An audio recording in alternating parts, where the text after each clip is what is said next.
Hello everyone, my name is JT, and I like to cook and talk about science, so if you enjoy either of those things, then this is the channel for you.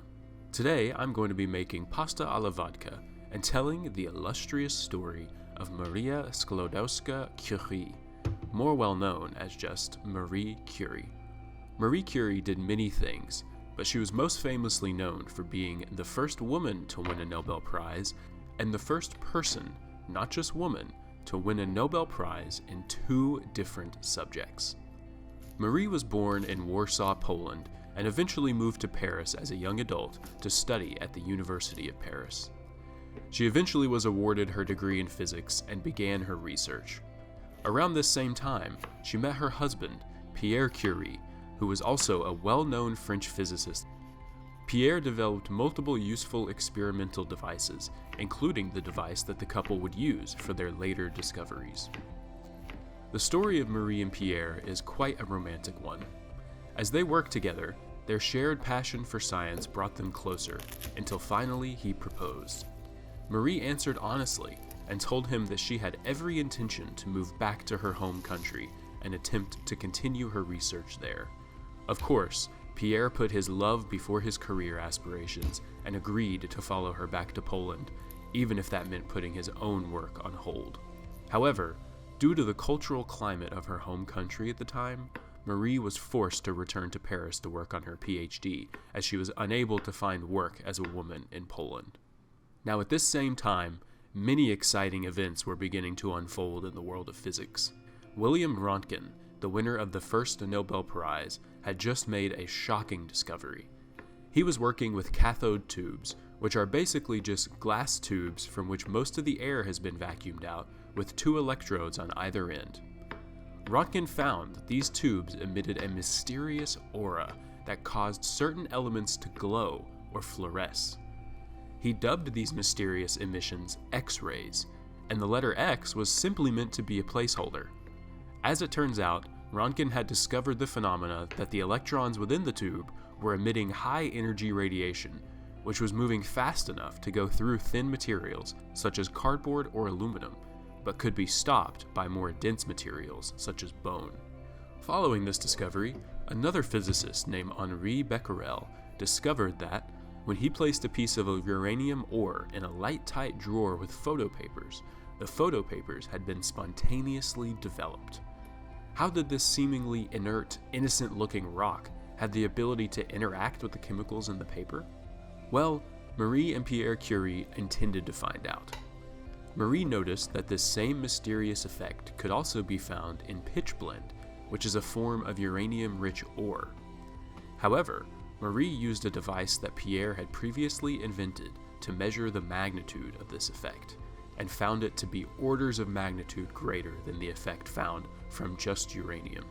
So, she hypothesized that there must be another unknown element within the pitchblende that led to this greater effect. After many laborious years of extracting this material from the pitchblende and measuring the effect, Marie had done it. She discovered a new, unidentified element that seemed to emit this mysterious aura in a way that was much greater than uranium or the X-ray tubes studied by Röntgen. Marie and Pierre eventually published their work and called the element radium, after the rays that it emitted, as they were referred to by Röntgen. Additionally, the Curies coined the term radioactivity to describe this effect of spontaneous emission of energy. The world would never be the same. When the world caught wind of this amazing discovery, the Nobel Prize Committee intended at first to only grant the award to Pierre Curie. However, being the loving husband that he was, he refused to accept the award unless they also grant it to Marie. Thus, Marie became the first woman to win a Nobel Prize. Their fame following the prize helped them earn better academic positions and even provided them with a proper laboratory for the first time. The negative effects of prolonged exposure to radiation were unknown at the time, since the phenomena was so newly discovered. The Curies experienced a noticeable decline in health at an early age, until one day, while crossing the street in Paris, Pierre suffered a fatal carriage accident. Marie was devastated by this loss, as Pierre had been her partner and colleague for most of her professional career. He left behind Marie, as well as their 2 children. Nevertheless, Marie did not let this tragedy stand in her way. She continued working on her research of radioactivity and fought for her place in the sexist academic world.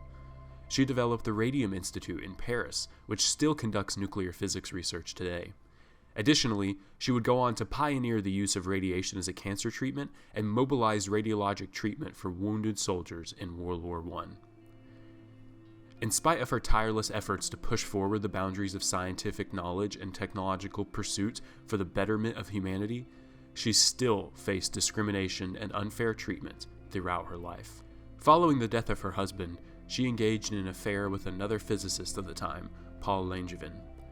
As such, she was the victim of a widespread press scandal which deeply affected her personal life. Marie Curie's prolific legacy lives on today through the innumerable benefits of her discoveries. From nuclear energy to cancer treatment, the world has forever been touched by her life and her work. However, the Curie name did not end with her. Her children carried on their parents' unmatched work ethic. Her first daughter, Irene, would go on to also work in physics, marry a physicist, and together, her and her husband would help to spark the dawn of the nuclear age. Her second daughter, Eve, would become a well-known writer and journalist, and spent a significant portion of her life working with UNICEF, also alongside her husband, to aid children and mothers in developing countries. Altogether, the Curie family would earn 5 Nobel Prizes. As a nuclear physicist, I have a profound respect for Marie Curie, as she was able to not only push forward the boundary of human knowledge, but also accomplish everything she did in spite of the constant resistance from the society she lived in due to her gender. Many scientists have changed the world, but few have done so in such a manner as Marie Curie, and she did so all while quite literally giving her life for her research. Marie would eventually die from leukemia, likely as an effect from her prolonged radiation exposure. So, I hope you have enjoyed this story of the great scientific mind that is Marie Curie, and that you might notice the benefits of her research in your own life. If you have any topics that you would be interested in hearing about in future videos, please drop them in the comments. And, as always, remember to season your food with your heart and to season your mind with science.